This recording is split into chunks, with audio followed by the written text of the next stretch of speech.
Oiê! Hoje vamos falar sobre crimes de concorrência desleal. É muito importante entender o que o direito protege quando ele está falando de concorrência desleal. Bom, a concorrência desleal ela corresponde a uma conduta que rompe com a lealdade dentro do mercado e prejudica a livre concorrência, criando um ambiente de fraude, de confusão, de engano entre consumidores e empresas. Essa lei está sempre vinculando a intenção de obter uma vantagem indevida ou de prejudicar um correspondente de forma ilícita. Essa lei tem três principais características. Primeiro, o dolo.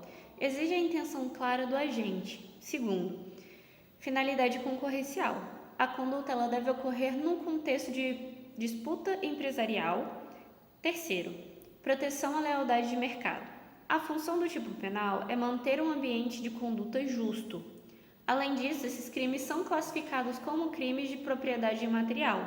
Geralmente são penas reduzidas, o que se enquadra em crimes de menor potencial ofensivo, com penas máximas de até 1 ano. Em jurisprudência do STJ, se reconheceu a proteção da trade dress, determinando perícia, e se entendeu que embalagens semelhantes podem caracterizar concorrência desleal, mesmo sem a marca registrada. Portanto, a tutela penal funciona como um reforço à integridade do mercado, determinada a evitar práticas enganosas e manter a concorrência dentro dos padrões éticos. Pessoal, agora nós temos o crime de imitação fraudulenta e o de confusão, que são ambos crimes contra a propriedade industrial que estão previstos na Lei 9.279 de 1996, que é a Lei da Propriedade Industrial. Primeiramente, é importante dizer o que é uma marca. A marca nada mais é que um distintivo que serve para identificar um serviço ou um produto. É por meio da marca que o empresário é protegido e que o consumidor também seja protegido, evitando que o consumidor seja enganado, né. Então, sempre que uma pessoa, de maneira desautorizada, imita ou reproduz uma marca já registrada, podendo gerar confusão no consumidor, essa pessoa vai estar cometendo o crime previsto no artigo 189 da Lei de Propriedade Industrial, cuja pena é reclusão de 3 a 1 ano ou multa. Enquanto que o artigo 199 pune quem vende, distribui ou mantém em estoque produtos com marcas falsificadas ou imitadas.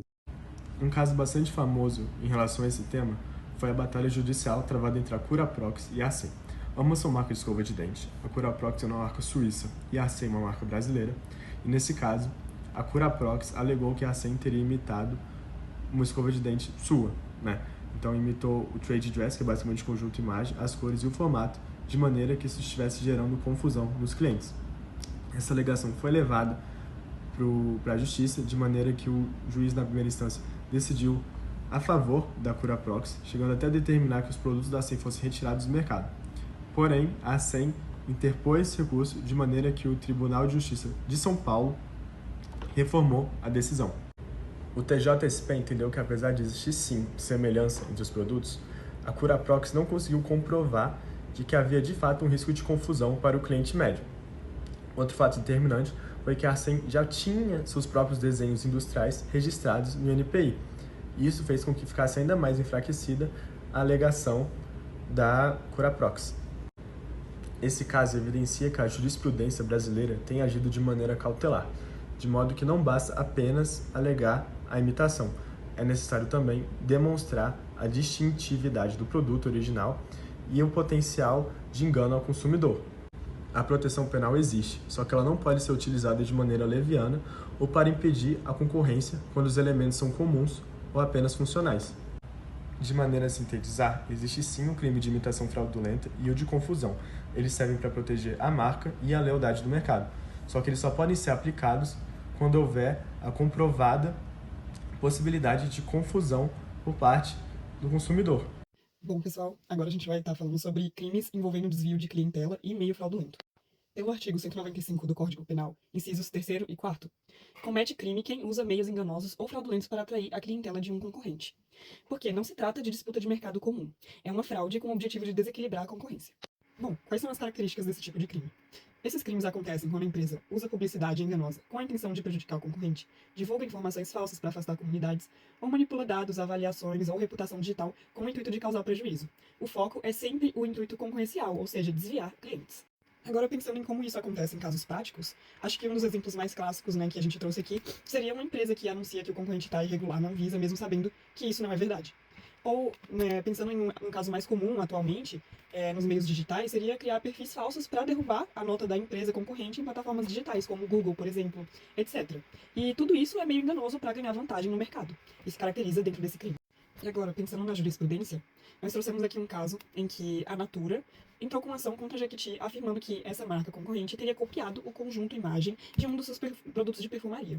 Segundo a Natura, a Jequiti lançou um perfume com o formato do frasco, o tipo da tampa, cor, design gráfico da embalagem e estética geral extremamente parecidos com o da Natura. Essa semelhança geraria uma confusão no consumidor, que poderia achar que o perfume da Jequiti tinha alguma relação com a Natura ou fazia parte da mesma linha. Na visão da Natura, isso configuraria concorrência desleal, porque desviaria uma clientela mediante confusão deliberadamente provocada pela marca concorrente. A Jequiti negou, dizendo que os elementos eram só elementos comuns no mercado de perfumaria e não exclusivos da Natura. Mas qual que foi a questão jurídica central? O litígio girava em torno de saber se essas semelhanças entre as embalagens seriam suficientes para causar uma confusão no público consumidor e se essa confusão caracterizaria o desvio de clientela e a concorrência desleal. Embora o processo fosse cível, o STJ ressaltou que a Lei 9.279, de 1996, protege a leal concorrência, que o artigo 195, do qual a gente está falando, no âmbito penal, descreve como crime empregar meio fraudulento para desviar a clientela, que práticas de mercado que visam confundir o consumidor são rechaçadas pelo sistema jurídico, pois afetam a concorrência. O STJ não enquadrou esse caso como crime, mas reconheceu que a lógica jurídica que combate confusão e desvio de clientela decorre também dessa proteção penal. Pessoal, agora entramos em umas áreas mais sensíveis da concorrência desleal: o uso ou obtenção ilícita de segredo industrial ou comercial. Os incisos 11 e 12 do artigo 195 punem quem divulga, utiliza ou explora segredo industrial sem autorização ou obtém esse segredo por meio ilícito, como espionagem, sabotagem, hackeamento, fraude ou dever de sigilo. Exemplos típicos desse ilícito por exemplo, o ex-funcionário que ele sai da empresa e ele leva bancos de dados sigilosos para a empresa concorrente, empresa rival, ou ele leva estratégias comerciais. Outro bom exemplo é a obtenção clandestina de fórmula ou processo produtivo para copiar a tecnologia de empresa rival ou concorrente no mercado. Caso bem interessante, foi julgado no STJ em 2011, no agravo regimental no ARESP 2167, sob relatoria do ministro Sidney Bennett. Nesse caso, uma empresa queria a condenação pelo crime de concorrência desleal de um ex-empregado, acusando ele de ter utilizado informações estratégicas importantes da empresa para favorecer concorrentes.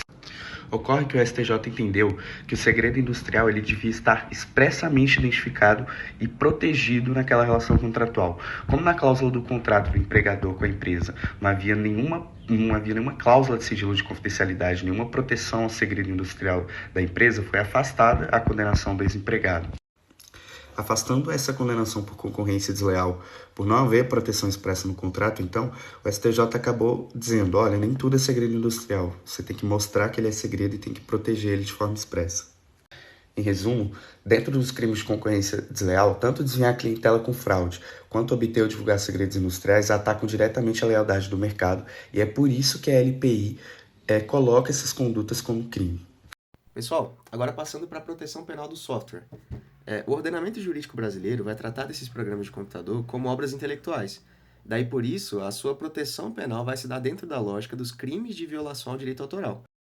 A gente vai ter aqui a Lei 9.609, de 1998, no seu artigo 12, que especialmente vai determinar que a reprodução, distribuição, venda ou uso não autorizado do software constitui crime. Essa lei vai ser complementada também pelo Código Penal, no seu artigo 184, que vai tratar da violação dos direitos autorais, e a gente verifica aqui, então, que o crime é formal e doloso, ou seja, basta a prática da conduta, independentemente de lucro direto, desde que tenha, claro, intenção, para que se configure o crime. A finalidade desse tipo aí, então, é proteger a inovação tecnológica. Ele vai impedir que algumas empresas e indivíduos obtenham vantagens indevidas pelo uso não autorizado do software. E essa prática, enfim, ela prejudicaria os desenvolvedores, ela distorceria a competição do mercado e também alimentaria a pirataria. Na prática, isso aí vai acontecer de várias formas. Um exemplo comum que a gente tem são empresas que utilizam softwares profissionais, só que sem as licenças regulares para eles. Então, elas reduzem os custos de operação e também competem de forma desleal com outras empresas que já cumprem a lei. Outra situação bastante comum é a compra e venda de chaves de ativação, né? Essas chaves que são falsas e que permitem a habilitação do software profissional, que já é pago, de uma forma ilícita. Então isso promove um mercado clandestino que gera perdas bilionárias todos os anos na indústria da tecnologia. Olha, embora a reparação civil seja mais comum na prática judiciária, o STJ já reconheceu a licitude penal dessa conduta, então o uso não autorizado, o uso irregular do software de computador em decisões oficiais. Eu estou aqui com o RESP número 1.127.220 de São Paulo e de relatoria do ministro Sidney Bennett, que foi publicado em 19/10/2010. Esse caso envolvia universidades que utilizavam software sem licença e, nessa ocasião, o tribunal confirmou a ilicitude, ele manteve a condenação ao pagamento de indenização e destacou o seguinte: o uso não autorizado viola direitos autorais protegidos pela legislação específica, que foi aquela lei que a gente tratou logo no comecinho.